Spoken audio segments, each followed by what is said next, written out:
10 ரூபாய்க்கு விற்கிறான் தண்ணி போத்தல்.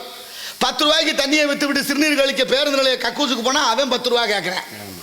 ஒழுங்கா வச்சிருக்காங்களா? நினைச்சு பார்த்தோமா? வீணா போகுது கடல்ல பல லட்சம் கன அடி தண்ணி தேக்கி வச்சிருந்தா ராமநாதபுரம் மாவட்டம் சிவகங்கை மாவட்டத்தில் இந்த 5 குடத்து வண்டி உருவாகி இருக்குமா? தண்ணியை விலைக்கு விற்கிற புத்தி வேலை செய்யுது, சேர்த்து வைக்க ஏன் திட்டம் இல்லை? ஏன் நம்ம யோசிக்கல? சரி, அதை விடுங்க. ஒரு வாரம் 10 நாளைக்கு முன்னால பெய்த கனமழையில கடலூர் மாவட்டம் திட்டக்குடி என்ற ஊர்ல அரசு நெல் கொள்முதல் நிலையம் டிஎன்பிசியா அது என்னையாது அந்த நெல் வாங்கி வைக்கிற இடம், அதுல 3000 நெல் மூட்டை மழையில நனைந்து முளைக்குது. மனசாட்சி இருக்கிறவன் யோசிப்பான்ல, திங்கிற உணவு நெல்லு தானியம், அந்த நெல்லு மூட்டை 3000 மூட்டை மழையில முளைச்சு போச்சு. சாராய கடைக்கு துப்பாக்கி ஏந்திய பாதுகாப்பு. விளங்குமாடா நாடு? விளங்குமா? மது நாட்டுக்கு வீட்டுக்கு உயிருக்கு கேடுன்னு அரசாங்கம் எழுதி வச்சு விற்கிது. டாஸ்மாக்னா என்ன அர்த்தம்? நுகர்பொருள் வாணிப கழகம்னு அர்த்தம். டாஸ்மாக்னா தமிழ்ல நுகர்பொருள் வாணிப கழகம். அங்கே அரிசி பருப்பு உணவு பொருள் விற்கணும், அரசாங்கமே சாராயம் விற்கிது. யாரு கேட்க முடியும்? முடியவே முடியாது. அதே அரசாங்கம் இன்னொரு விளம்பரம் பண்ணுது, இளைஞர்களே போதையின் பாதையில் போகாதீர்கள்.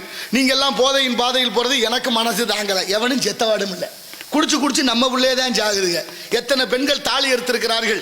மனசாட்சியோட சிந்திச்சு பார்த்தோமா? சிவகங்கை மாவட்டம் கீழடி என்ற ஊரிலே தொல்லியல் துறை சார்பா தோண்டி எடுக்குது அகழ்வாய்வு. அகழ்வாய்வுல தோண்டி எடுக்கிற ஒவ்வொரு பொருளும் தமிழர்கள் வாழ்ந்தார்கள் என்று பறைசாற்றுகின்றன. எப்போ? 1000, 2000, 3000 ஆண்டுகளுக்கு முன்னர் தமிழர்கள் நாகரிகத்தோடு கழிவற கட்டி வாழ்ந்ததாக வரலாறு சொல்லுது. நான் கேட்கிறேன், இன்னொரு 100 வருஷம் கழிச்சு இந்த பூமியை தோன்றா என்ன கிடைக்கும்? சாராய போத்தல் தான் கிடைக்கும். ஒரு இடம் பாக்கி இருக்கா நீங்க உடைக்காத பாட்டில்? கம்மாக்கில பாட்டில், கரையில பாட்டில், வயலுக்குள்ள பாட்டில், வீட்டுக்குள்ள பாட்டில், வெளியில பாட்டில், கோயிலை சுற்றி பாட்டில். கோயிலுக்கு கும்பாபிஷேகம்னாலும் சாராய கடை தேவைப்படுது. யார் வீட்டில் செத்து போனா அன்னைக்கும் சாராயம் தேவைப்படுது. நல்லதுக்கும் சாராயம், கெட்டதுக்கும் சாராயம். விளங்குமா? யோசிச்சமா? நம்ம என்ன நினைச்சுக்கிட்டு இருக்கோம், என்ன வாழ்ந்துகிட்டு இருக்க? தட்டி கேட்க முடியல. 100 பேர் சாராய கடை வேணாம்னு போராடுனா 150 பேர் வேணும்னு போராடுறேன். விளங்குமா? சொல்லுங்க. தாய்மார்கள்லாம் காதை சேர்த்து அடிச்சிச்சு அந்த காவல்துறைகள். என்ன நடக்குது இந்த நாட்டில்? என்ன நியாயம்? எங்கனையாவது கால் வைக்க நீதி இருக்கா? வயலுக்குள்ள இறங்கி வேலை பார்க்க முடியுதா? ஆடு மாடு நடக்க நீதி இருக்கா? 100 நாள் வேலைக்கு போற என் சகோதரிகள் தாய்மார்கள் காலில் எத்தனை பேருக்கு பீங்கா வச்சிருக்கு? ஏனையா உங்களுக்கு மனசாட்சி உறுத்தலை? ஏன் உறுத்தலை? என்ன நடக்குதுங்க? எல்லா நாட்டிலையும் எல்லா உலகத்திலும் இந்த உலகம் முழுவதும் மது இருக்கு. மது இல்லாம இல்லை. அவன் சரியா கட்டுப்பாட்டில் வச்சிருக்கிறானே. நீங்க ஏன் இப்படி விட்டுட்டு எல்லாத்தையும்?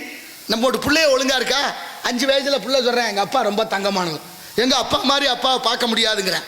10 வயசானவனு சொல்றான் எங்க அப்பா நல்லவர் தான், இருந்தாலும் அப்பா கத்துவார், புத்தி சொன்னா பிடிக்கல. 15 வயசுல அம்மாட்ட போய் சொல்றேன், அம்மா உன் வீட்டுக்காரனை சொல்லி வை, தேவையில்லாம என் விஷயத்துல தலையிடுறாரு, நாளைக்கு நல்லா தெரியாதுன்னு மிரட்டுறேன்.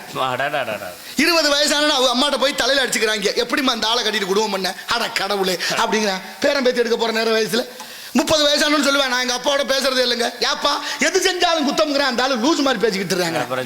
நடக்குதா இல்லையா? அனுபவம் தானே பாடம். நினைச்சு பாருங்க. அப்புறம் பாருங்க, அவன் மண்டையில முடி வெட்டிட்டு வாங்கடான்னா கோடு ஓட்டு, ரோடு ஓட்டு.